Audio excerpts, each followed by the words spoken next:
Welcome to the Deep Dive. You give us the sources, we give you the knowledge you need. Today, well, it's the big one, isn't it? That defining modern rivalry. Manchester City hosting Liverpool at the Etihad. Oh, yeah, it's the fixture everyone circles. I mean, look at the recent history. Between them, these two have snapped up 8 of the last Premier League titles. It's more than just a match. It's often felt like a title decider in itself, even this early. Exactly. So our mission today, dig into the research you've sent us, pull out the tactical guts of this game. We're talking managers' decisions, key player battles, and crucially, how this whole thing shakes up the title race, especially, for Arsenal, who are sitting there hoping for drop points. Right. It's only November, yeah. But the sources are clear. This result feels vital. For Arsenal, simple math, isn't it? A draw here, they win their game.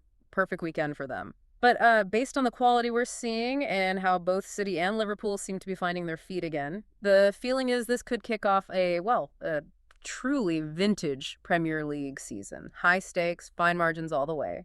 Okay, let's start with the managers then.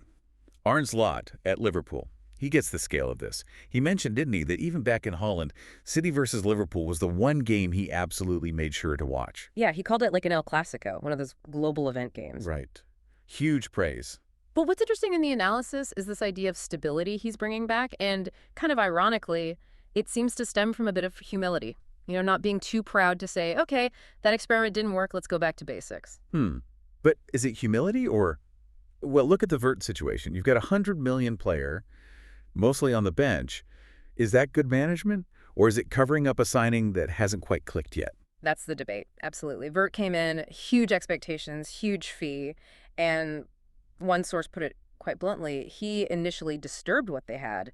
The team dynamic was working, and forcing him in maybe wasn't the answer straight away. So Lot keeping him benched, or sometimes playing him off the left, it's about protecting that core unit. McAllister, Gravenberch, that midfield engine. Exactly. The thinking seems to be prioritize the team balance now for massive games like this one, and view Vert as maybe more of a long-term successor, someone to integrate gradually.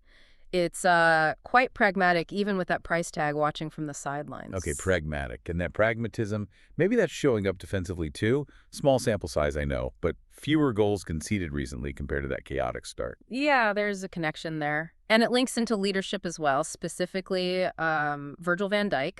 The reports suggest he's really taking things personally again, stepping up. You mean that whole back and forth with Wayne Rooney's comments? Precisely. Him coming out publicly, defending the team's commitment, having his say.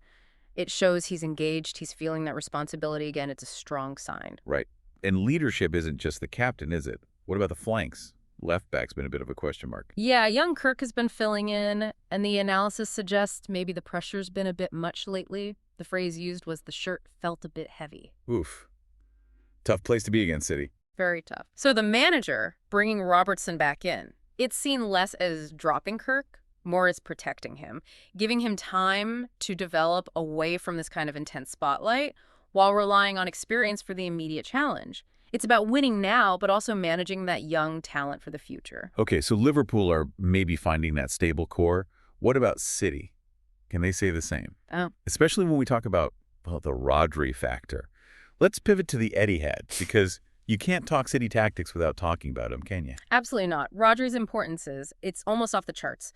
One analyst in the sources literally said the 3 most important players for City are Rodri, and Rodri. Fair enough.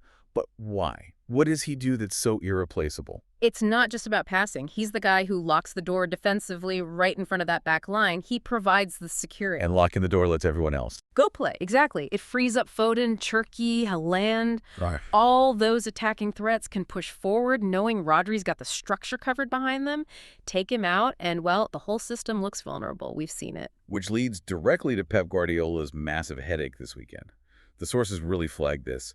Rodri plays 90 minutes against Liverpool, then he's straight off on international duty. Injury risk goes way up. It's a huge dilemma, almost Machiavellian, like the analysis suggested. Do you risk your most vital player for these 3 massive points against a rival, or do you protect him for the long haul? And the suggested solutions were pretty extreme, weren't they? Yeah, one idea floated was, okay, maybe just play him for 60 minutes max. Get the job done, then take him off. The other, more drastic suggestion was, well, maybe ask him to fake a hamstring injury, just to skip the international. Wow. Asking a player to fake an injury, that tells you everything about how vital they think he is. It really does, more than any stat. And you Yeah. contrast that sort of knife-edge dependency with Liverpool's midfield right now. Which seems to be hitting its stride again. Exactly. Liverpool look like they're settling back into that preferred shape. McAllister, Gravenberch, that trio built on, pace, power, and energy. Yeah. That's their game. So the big question is, can City's potential stand-ins, maybe Nico Gonzalez gets the nod if Rodri's manage, can they handle that intensity, that physical battle in the middle? That could be where it's won or lost. Okay, midfield is key. Moving slightly further upfield, Phil Foden.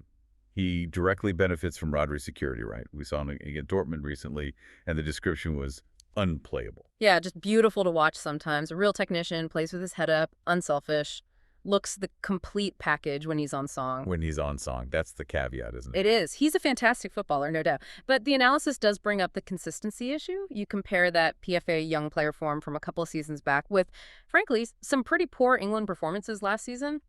The contrast is stark. It sort of makes you wonder about the England recall based on the whole year's form. So it's always that question with Foden. Which version turns up?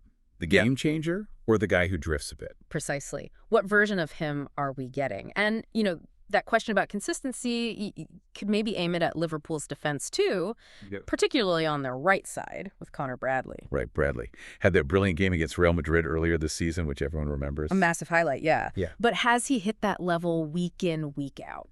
Maybe not quite. And that side is going to be tested, seriously tested, by someone like Luis Diaz. Yeah. Direct, fast, relentless. That's a huge matchup to watch, a really high-stakes duel on that flank. Meanwhile, for City's attack, it's not just about the obvious stars. Pep, while he can be really strict tactically with some players, remember how structured Jack Grealish's role was initially? He also gives incredible creative freedom to others. The sources raved about one player, often playing centrally, maybe Turkey fits this mold, whose assists for Haaland were called magical. Magical, like telepathic connection stuff. Kind of. The description was that for a striker like Haaland, it's a dream. The pass arrives exactly when and where needed, almost no thought required. That kind of understanding, that's the genius Pep tries to unlock in those creative players. Makes them incredibly hard to defend against. And speaking of Haaland, he's the constant threat, isn't he? Yeah. Always there. And he's on the verge of something massive. 98 Premier League goals currently. Yeah, just 2 away from the century. And you have to pause and think about the speed here, seriously. Yeah. Reaching 100 goals this quickly in the Premier League, it's just ridiculous. So things in perspective. It really does. Think of the legends. Peter Crouch took him ages. Drogba, a powerhouse, needed over 220 games. Even Ronaldo in his first Premier League spell wasn't this fast. Haaland's scoring rate is, it's basically unprecedented for this league. So the $1 million question, or maybe the 100-goal question, does he get there this weekend against Liverpool? The confidence in the analysis we looked at was surprisingly high. The prediction was pretty definite. Yes, he gets 2. He hits the 100 mark this weekend. Just like that. 2 goals against Liverpool. That was the take. The feeling is the pressure on Liverpool's defense, maybe that uncertainty on their right side, it'll create just enough openings for those magical passes to find him. Okay. So for you listening, trying to apply this, what's the tangible takeaway from that level of confidence in Haaland scoring? Well, purely from an analytical perspective, feeding into potential real-world scenarios. If you look at betting markets, for instance, Haaland as an anytime scorer is around plus 300. That's 3-1. Now, when analysts are strongly predicting 2 goals, not just 1, well, that insight might hold some value for people interested in that side of things. Right. Food for thought there. So let's try and wrap this up. The stakes this weekend. It's a clash of recent history, a tactical fight focusing on Rodri's massive influence versus Liverpool's powerhouse midfield. And a real test of which team's big stars turn up on the day. Foden, Haaland, Van Dijk. Exactly. And the key takeaway for you, trying to cut through all the noise and punditry, is maybe to look for those underlying patterns. Look for smart management like Lot adjusting his 100-pound-meter plan for the team's immediate health, and try to spot that one indispensable player, the Rodri figure, for each top team. Those things often give you a clearer picture of who's truly built to last in a title race than just the weekly results. And maybe a final thought for you to chew on this weekend.